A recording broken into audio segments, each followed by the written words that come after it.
This is Dal Lake. It's cradled in the lap of majestic mountains of the Himalayas. I was fortunate enough to travel here this summer with my 2-year-old daughter and mother. Together, we discovered its pristine beauty. It harbors a rich biodiversity of plants and animals, and there's a very rich presence of birds. Dal Lake is referred to as heaven on earth. The villagers of the Kashmir Valley have lived a lifestyle of tradition that has been passed down for hundreds of years. Their farming techniques, architecture, and customs have remained relatively unchanged even after the independence of India and the separation of Pakistan from India. The lotus here grow abundantly. They are harvested and sold for use as a vegetable and fetch for a good price. The local people cultivate and grow their vegetables on what are called floating gardens. But Dal Lake is being overrun by weeds, choked with silt, and saturated with pollution, and is one of the most scenic lakes on the Indian subcontinent.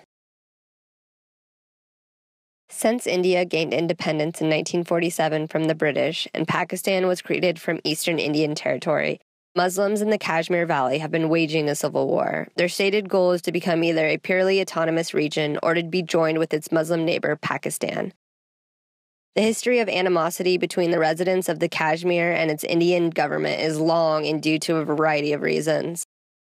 Of these, the most often expressed by the Kashmir Muslims is a feeling that they are being discriminated against by the Indian Hindu majority.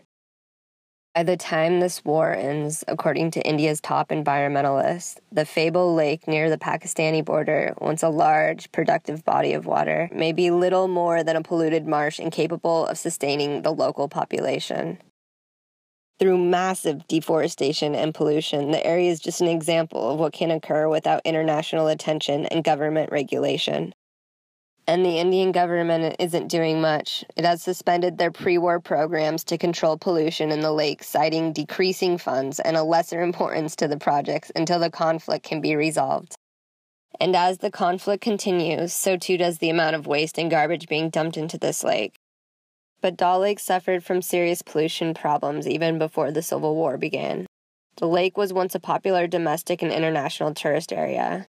When it was a tourist haven, more than 1,000 boats ringed the lake and dumped untreated sewage into the water. The 700,000 residents of Srinagar, which has no water treatment systems, traditionally have used the lake and nearby rivers as toilets, sinks, and water basins. With the appearance of the red algae, the entire food chain is in danger, and the traditional villagers do not have enough to eat. Srinagar, the summer capital of Jammu and Kashmir state, although surrounded by lakes, streams, rivers, and mountains, faces shortage of a clean drinking water supply for domestic use. An appalling high infant mortality of 1 in 5 due to common waterborne infectious disease directly related to unclean water supplies throughout the valley. Even government efforts to control some of the problems have been misguided, according to some scientists. Giant weed harvesters troll the lake but prune only the tops of the water weeds, making the aquatic plants grow even faster. A survey found that 90% of the lake residents are not fully aware that they are contributing to the degradation of this lake.